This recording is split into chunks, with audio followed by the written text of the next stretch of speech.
So, and then I found one school called University of the Nation. It is Christian school and part of YWAM also. And then I just register and then study there. And every Wednesday, they would have a special teaching called Christian Value, where they would invite the student to come and to just hang out together, have some snack and some gift, do the Bible verse remembering. And if we can remember, we get pride.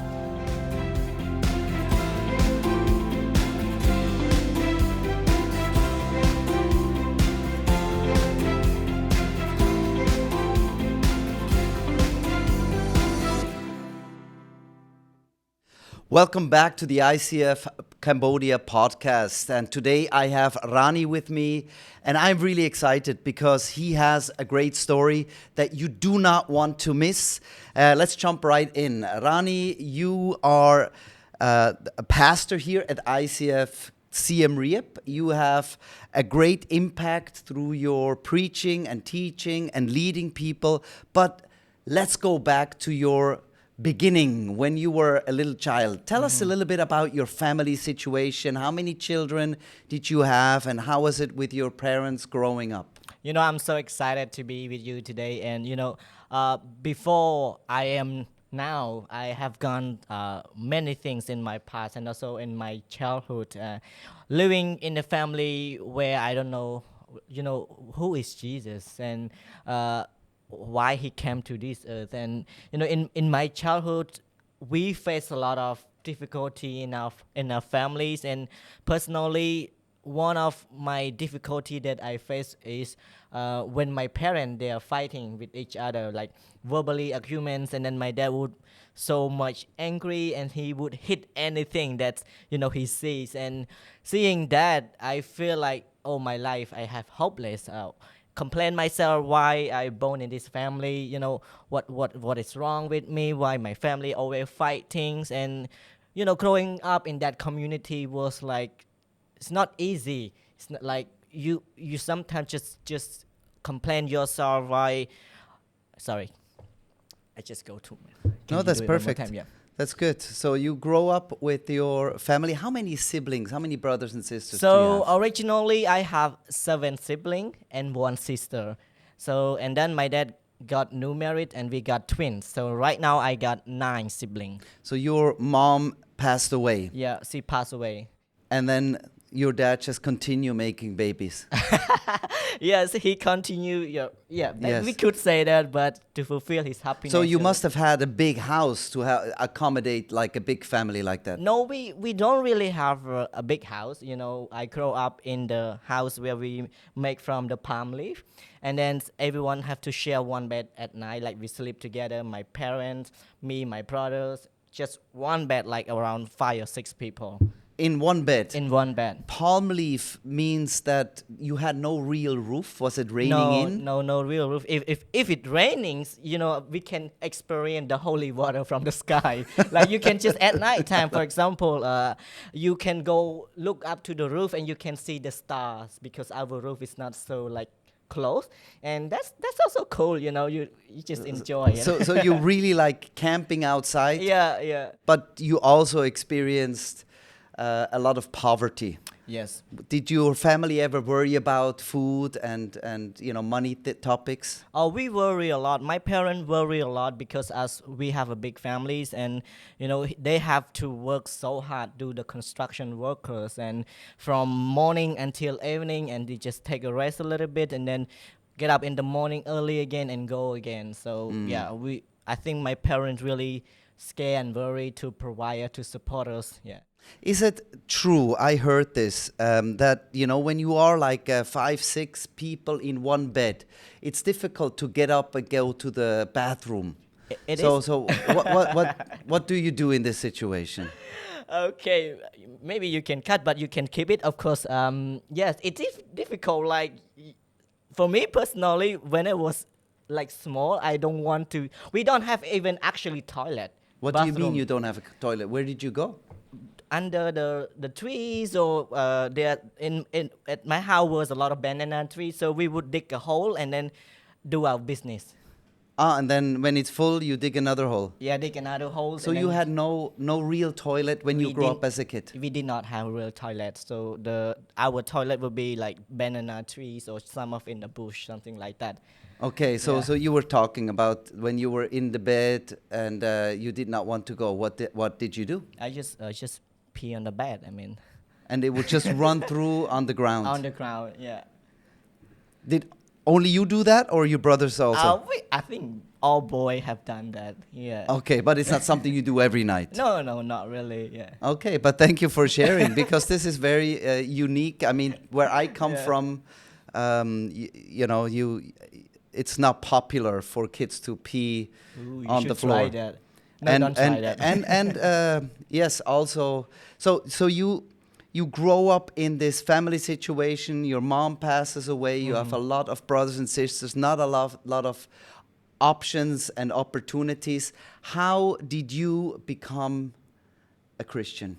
So in my teenager time, I love English extremely because there were a lot of tourists, and then I see a lot of people they are speaking good English and they can receive the income good to support their family. So I always looking for NGO that provide free English teaching Yes. because I don't have money to go to private school to pay for the fee. So and then I found one school called University of the Nation. It is Christian school and part of YWAM also. And then I just register and then study there. And every Wednesday they would have a special teaching called Christian Value, where they would invite the student to come and you just hang out together, have some snack and some gift, and do the Bible verse remembering. And if we can remember, we get pride, like the box or dictionary that I need. So I came and I learn about God, and slowly I feel like Jesus is different than other religions. It's like I don't need to sacrifice anything. All I need to just have faith with Him and believe in Him. So I feel like Jesus is the right God for me to worship. So even though my parents once told me that even though you studied at that school, Ronnie, you cannot believe in Jesus because They forbid you. yeah, they forbid me like because we are Buddhists and surrounding our neighbor are Buddhists. So you cannot believe in Jesus. And I was like, keep sneak out, like every Wednesday come to the school and study about God. And I remember the first prayer that I prayed to God. I said, Jesus, I cannot believe in you. My parents say no, so it's a no-go.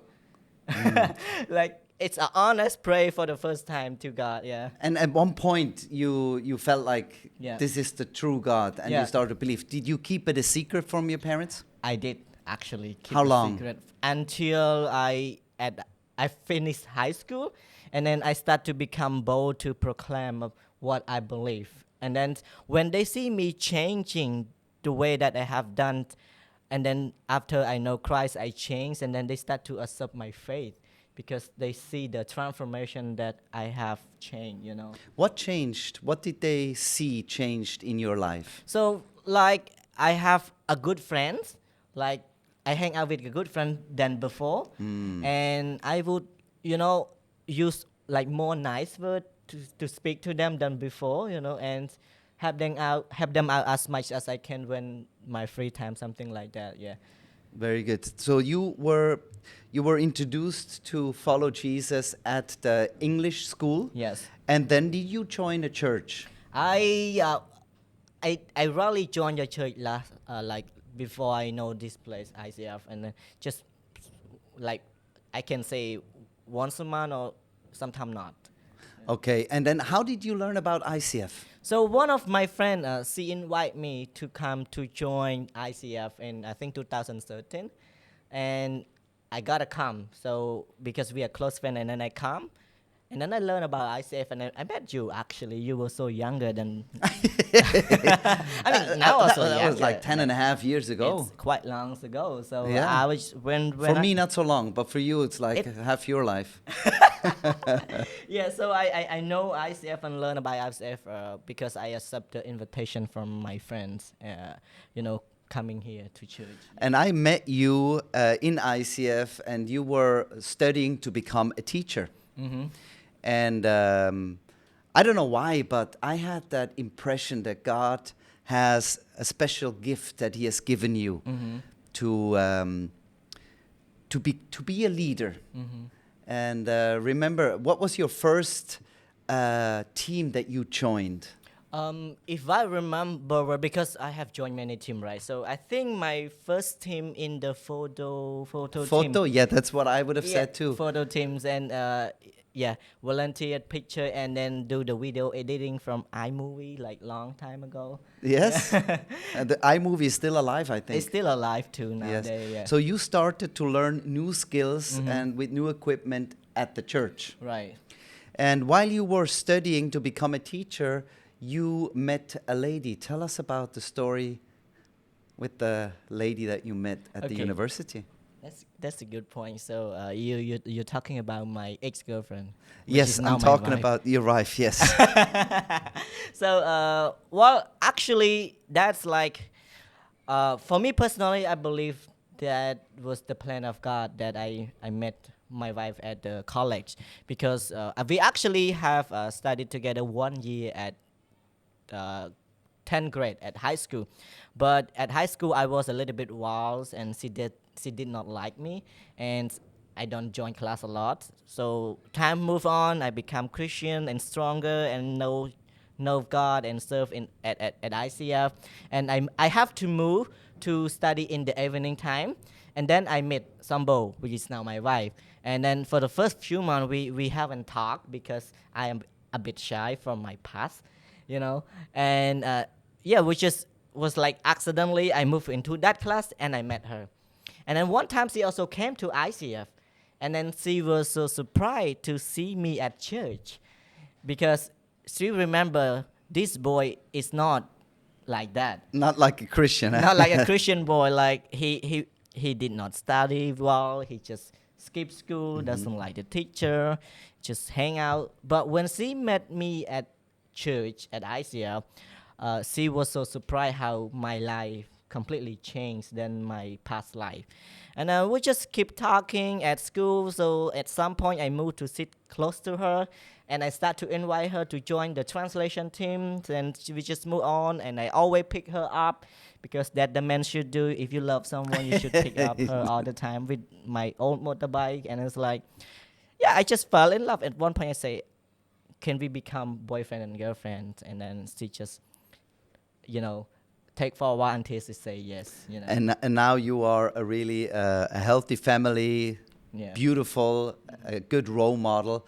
But let me go back to the very beginning of ICF, and you joined basically in the first few months when we started in the living room, and we were worshiping with the screen. With the music out of the speakers because we had no band. And you were the first one who was able to play the guitar, Yeah. to stand in front of the screen, play the guitar. And I mean, if we look back now, it's kind of unique, so was, yeah, yeah. how do when you think about those times, what do you feel? Well, I think if I look back to back a few years ago while we don't have anything on the stage, I still feel like it's not about what we have to worship God, but the passion that we have. So when we worship with the video, I see a lot of members, they so passionate to worship God. They worship the living God. We're like no boring. Like it's unique feeling to me. I have never experienced other church like us before. So it just refreshed me. And even sometimes I have to go back to the old picture to just refresh myself, and I just feel joy, Yeah. to see what we have done, and then to see that God blesses a lot through our passion and keep trusting that God will provide. So it's an awesome feeling. Good. And I saw that you were worship leading and everything. I thought, this is really a man that God has called and anointed. And then I asked you to preach, and you said no. How did you end up becoming a preacher? Well, I said no to you many Many quite times, yeah. many times, and uh, But at one point, I remember you said, Ronnie, you preach? I prepare you a message note. I was like, oh, that's easy. Let me try. So when I tried to preach my first message, I don't remember because I have preached a lot. So, but after the celebration, I feel like this is what God have put in my life. Because even though before I know Christ, at primary school, one of the teachers said to me, was like a prophesy to me. He's non-Christian, but he said that you will be talking to many people. And I was like, whoa, I don't know God yet, but he did reveal something to me when I was young, even if I don't understand. And that moment I feel like I should use this gift as God already gave me. I need to discover it and improve it. So from year to years, when I prepare the message, the more I prepare about any topic, I start to become stronger with God and know more about God. Yeah. I asked you to preach, and you started doing it, and you started also during COVID to use a lot of social media, and then you were the one to push me to do videos and TikToks and everything. And I remember you also asked me several times, and I deleted the app, and you asked again, and you did the same to me. As I did to you. From you. You learn from me. So I feel really blessed because I do see that sometimes, even if we don't like it in the beginning, God can still use it and grow it to spread. Now you have hundred thousands of followers on your social media platform. If you think about Cambodia, I mean, you are one of these influencers that people listen to. What do you think? Where will you be in 5 or 10 years from now? Where do you see yourself? So I see myself from 5 years from now. I see myself like keep talking more to thousands of people in one place, because I got vision and I got dream that I want to expand the kingdom of God. So in the next 4 or 5 years, I believe that I'm gonna do something that make many people know about Jesus, and then have hope in their life, so that they don't live in darkness. Just bring them to life, that God can change them like He did to my life. Yeah. So good, because you look back and you see how you got out of that hopeless darkness, and you are living now a life with a wife and a daughter that sets an example. But at the end, anybody can come and join that new life in Christ and be a light to the people that are still in darkness. Right. I really love to just talk with you, hear that story, and I am grateful to be in Cambodia and to got to know you as a young man, and now you have grown into an adult with the passion and the vision. It's an honor. Thank you so much. Me too. Thank you, and thank you for listening to this amazing story of Rany, and I hope to have you join when we interview the next person here at the ICF Cambodia podcast.